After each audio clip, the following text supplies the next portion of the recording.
अस्सलाम वालेकुम जी। सरकार क्या हाल है? ठीक हो? से ठीक है। अच्छा सरकार है, मैं तुसें वीडियो भेजना। ये सिटी जी उपर बनती है, न्यू सिटी चकसवारी। इस सिटी ना उपर जी टैंकियां बनती ना, ये इन्होंने टैंकियां ना पानी है। सिटी ने बंदे कस्ताल हो पानी लोने ने, तो ये मोटर चलाई रखने कोई 4-4 5-5 घंटे फालतू। ठीक है, तो ये पानी तो को राती 11 बजे वाकया आ, राती 11 बजे ये पानी इस कस्सा च आया। ये हूँ नहीं, ये बू अरसे ना छनाया पानी। ठीक है, बू अरसे ना छनाया, लेकिन अस बाही रहे हैं, 2-3 बंदे की बाही है, लेकिन कोई नोटिस नहीं चाया उन्हें। ठीक है, तो हूँ असें तुसें बां मतलब इस गल्ला ना कोई हल होई जाए। ठीक है, उपर साढ़े घर न। ठीक है, तकड़े उसो गेट है, तो इधरू बंदा ना आपू जाई सकना, कपड़े पाने चिकड़े नाल।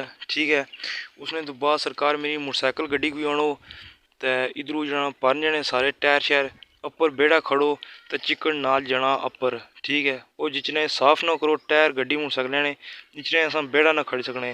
ठीक है, बड़ा जाब बनते आ। ते सिटी ने पानी है सरकार मेरी, सिटी ने बंदे जो टैक्स देने न पे पानी ना कस्ताल होए न, वो पानी ऐ दे। ठीक है, हूँ तुम हिसाब लो कि 2-3 ध्याड़े पहले कितनी गर्मी सी, अज भी गर्मी सी, तकरीबन चढ़ पे आ। ठीक है, लेकिन गल यह है कि पानी ये हाले इयां सुक्या नहीं कस्सा च, इतना ये ज्यादा पानी चलाई रखने अवर। ठीक है, जरा पानी कट्ठी पर गणित है कस्सा ना सुन माड़ा ग्रां आ ना, माड़ा जनेत है। ठीक है, माड़े घरै तू भी अग्गै पानी ला गया।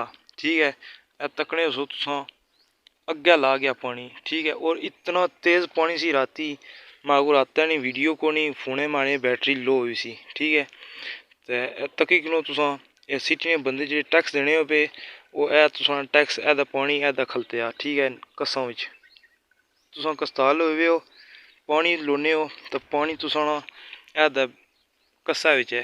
ठीक है, ते हून तुस हिसाब लो कि कितना अवर पानी चलाने ने। ठीक है, ये बिल जो अशना ओवर पानी चलाने ने बिल तुसां कोल किन्ने ने और कुसै कोल किन्ने ने। ठीक है, ए तकी गिनो।